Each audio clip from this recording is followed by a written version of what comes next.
Good afternoon, Para Wesley music lovers. Good to be back with you again. It feels like a long 2 weeks since we last were together for Music with Derek. Greetings to Ruth, who is online. Good to have you, Ruth. Not sure if Alan is going to be able to watch from where he is in his bed, but it would be good if he could. But yes, welcome to all that are here. Derek has put together an interesting program. It's one of those programs where I've learned a lot. So thank you very much, Derek. And I'm just going to play. He has sent a few words to greet us. Let me play that for us. Everybody, enjoy our concert this morning. Some of my favorites. Bye. Thank you, Derek. As I say, I've learned a lot from today's program. The first one up is This Is My Song by Charlie Chaplin. Okay, now I'm learning to me Charlie Chaplin was this funny character with a bowler hat in the silent movies. I didn't realize that the music was written by him as well. So thank you for the education there, Derek. This Is My Song was intended for the film A Countess from Hong Kong, which Charlie Chaplin wrote and directed. Chaplin saw his film as a throwback to the shipboard romances that were popular in the 1930s and wrote This Is My Song with the intent of evoking that era. To reinforce the evocation, Chaplin was determined to have Al Jolson sing the song, so determined that he only accepted the information that Jolson had died on 23 October 1950 when shown a photograph of Jolson's tombstone. Ultimately, the song would be featured in the film only as an instrumental. Later on, Charlie Chaplin decided to ask Petula Clark to sing the song. It was kind of accepted and then rejected. They didn't want to do it, and Petula Clark didn't want to use Charlie Chaplin's lyrics that he had written. But eventually, after it being recorded in French and other languages, she was persuaded to sing it with Charlie Chaplin's lyrics. And Clark had assumed her recording of This Is My Song with the original quaint Chaplin lyrics would only be used as an album track. On learning of the plan to release the track as a single, she attempted to block its release. Instead, she found herself atop the UK singles chart for the first time in 6 years, when This Is My Song reached number 1 on the chart, dated 16 February 1967. A position it retained the next week. And so there was something that people resisted dreadfully or terribly, and it took off. So thank you, Derek. Let's listen to This Is My Song by Charlie Chaplin.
Okay, it looks like we have been struck with a shortening gremlin again. I really am going to have to try and see if we can find another way of recording the music. And you can tell that I didn't listen all the way through to the end of these, so hopefully it's not going to hit us too many times. But thank you so much, Derek. That was beautiful so far, and I'm really sorry that there wasn't more of it. Greetings to Karen, all the way across the sea and the country that's red listed us, that we're not allowed to visit. Hopefully that will change. And Derek has done another Charlie Chaplin for us. This one is called Smile. It's from the movie Modern Times in 1936. Charlie is a factory worker and he has escaped his drudgery and rescued a young lady from the police for whatever reason. And they have set off down the road to a new life. When they get up off the grass, verge to go, he pauses and points to the corners of his mouth, indicating that she should smile. The film's soundtrack is only instrumental, but the Turner and Parsons lyrics must have been inspired by this scene. Smile though your heart is aching, smile even though it's breaking. When there are clouds in the sky, you'll get by. If you smile through your fear and sorrow, smile and maybe tomorrow you'll see the sun come shining through for you. By Charlie Chaplin and played by Derek.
Smile by Charlie Chaplin.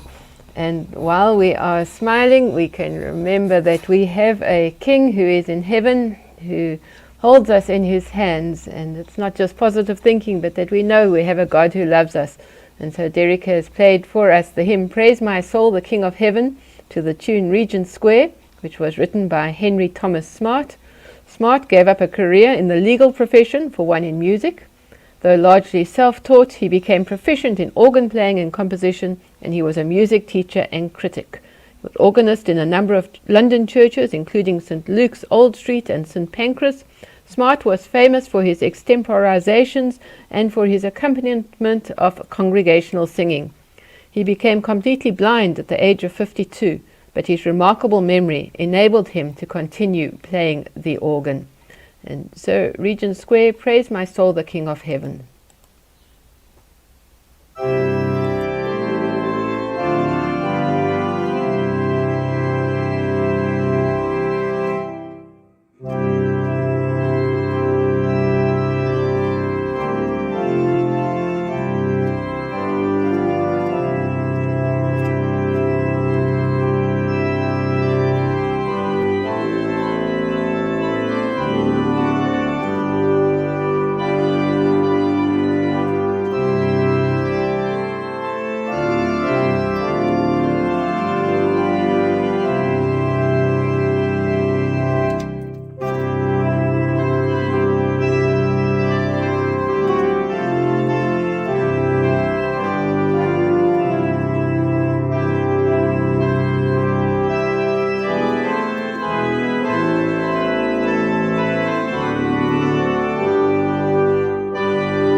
Thank you so much, Derek. The reminder of how great our God is. And music sometimes just has this sense of greatness and power, even if it is what we would call secular music. And so Derek has played for us Pomp and Circumstance by Sir Edward Elgar. The Pomp and Circumstance marches are actually a series of 5 or 6 marches for orchestra. The first 4 were published between 1901 and 1907 when Elgar was in his 40s. The 5th was published in 1930, a few years before his death, and a 6th, compiled posthumously from sketches, was published in 1956 and in 2005-2006. They include some of Elgar's best-known compositions. The title is taken from Shakespeare's Othello. Farewell the neighing steed and the shrill trump, the spirit-stirring drum, the ear-piercing fife, the royal banner and all quality, pride, pomp and circumstance of glorious war. So thank you, Derek, for playing for us. I think it is the first of the marches, Pride and Pomp and Circumstance.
Pomp and Circumstances by Sir Edward Elgar, played by our own Derek Schultz.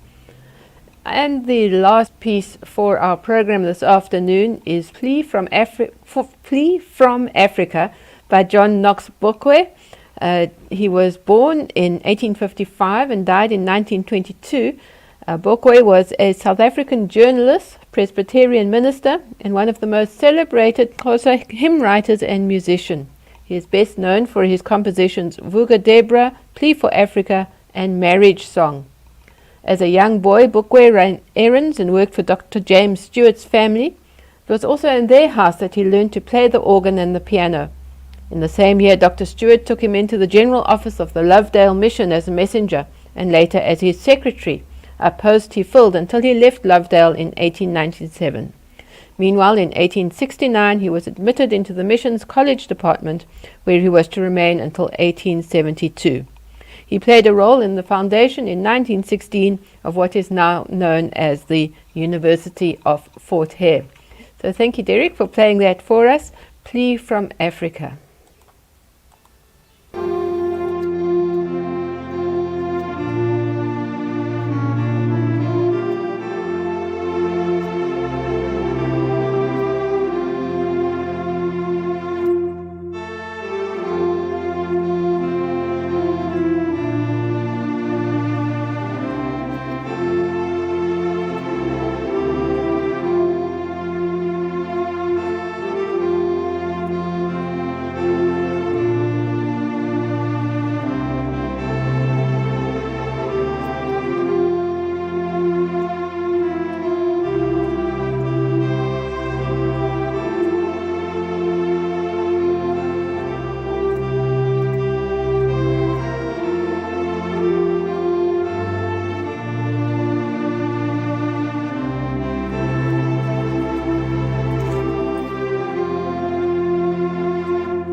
Thank you so much, Derek, for a really interesting program with different sorts of music this afternoon. I've really enjoyed learning the new stuff and listening to the new music. Thank you. And thank you to all those who've been watching online now, and to those that watch later on. It is really good to have you all part of the Para Wesley family. But that's it for this week, and so I wish you all a blessed rest of the day and rest of the week, and we will see you all again soon. Bye-bye.